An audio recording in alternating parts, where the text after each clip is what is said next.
Hey guys, welcome back to my channel. Sorry, my hair is super crazy right now. Anyways, that's what happens after you diet, you know? Anyways, so today I wanted to touch on autism. I have a few notes here for myself to reference as I speak about this. I do not personally have autism. I do have a cousin who has autism. So that's kind of what inspired my interest originally about kids with autism, because when we were little, we both were kind of outcasts, and like we would play on the playground during summer school and stuff like that. So anyways, when I was younger, I didn't realize there was anything any different. I just knew he had a hard time talking sometimes, and other than that, it didn't really necessarily make sense to me or make a difference. So autism is classified as a disorder where there are varying variables and different severities. So basically, that's just saying it's a spectrum disorder, which means you have all the way over here where a child can't speak, freaks out if you touch him, doesn't have a good way to communicate at all, you know.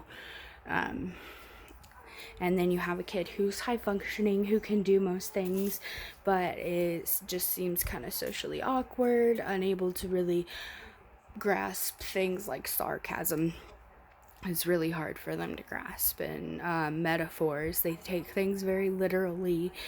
They are sensitive to anything that has to do with your five senses. It just depends on the child. Like I said, it's a spectrum disorder.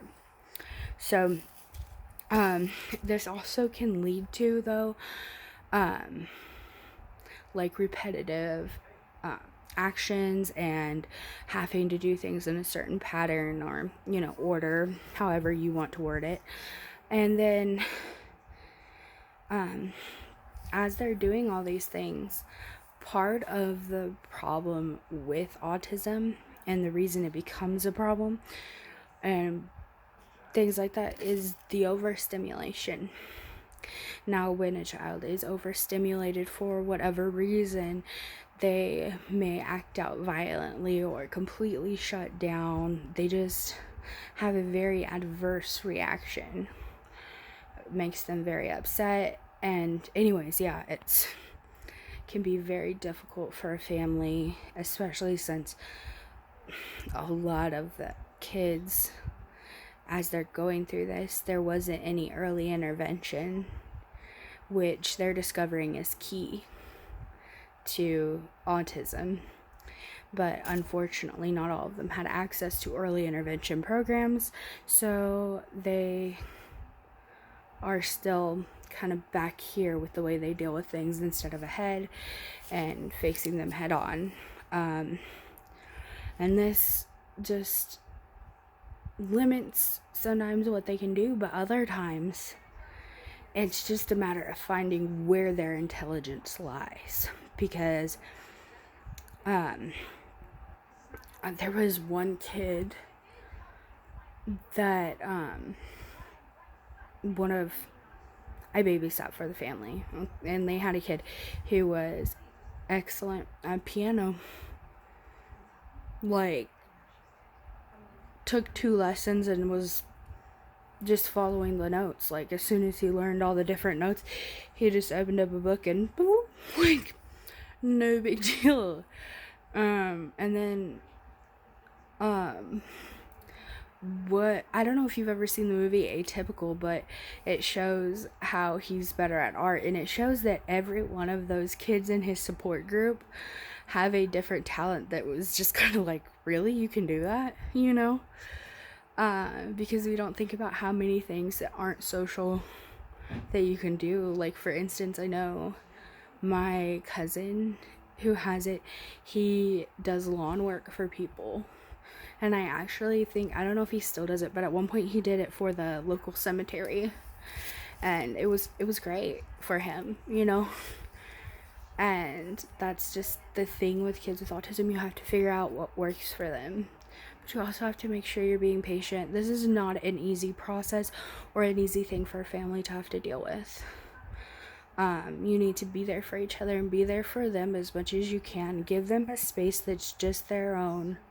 You know, as soon as you start to find out what works for them, do they need to be in a dark room? Do they need music and noise canceling headphones? Or, you know, there's just different little things that you can do to make them function on the same level as everybody else. Now, I'm not saying that every kid will excel, but it'll make your life a lot easier along the way if you work with them and figure out things that work while they're still little. Okay, so that is definitely very important. I babysat for a family, and the mom realized kind of something was up. And when they were at the doctor, they told her they believed her daughter has autism. Well, we were all military families. Her husband came and went, you know, that's just how it works when you're in a military family, and at the time we both were. And she, amazingly enough, was able to get into a program where they come to the house and work with her. And when I first started watching her, it was, you cannot hardly touch her. She would run all over and kind of throw herself around and stuff when she didn't really know how to express herself properly or what to say, or if the answer was no, kind of a thing, you know. If things were just too much for her, there was just a lot of variables that went into it, and she was 18 months old. I mean, it's not like we exactly expected her to know how to respond anyways, you know. But they discovered that it was more than just an 18-month-old's behavior and got intervention. And I've seen pictures of her holding hands, hugging people, being involved in different activities. So yeah, early intervention, if you can catch it early, that is really the best way to start. Otherwise, you just take the time and be patient and try new different things and see what they gravitate towards. Anyways, you guys, I hope that you now have a better understanding of what autism is. If you have anything else to add, or your own experience with family or yourself having autism, like, comment below. Let me know what you thought, and also go ahead and subscribe to my channel. I really appreciate all of you guys' support that you guys give me. So anyways, I hope you guys have a great week. Bye.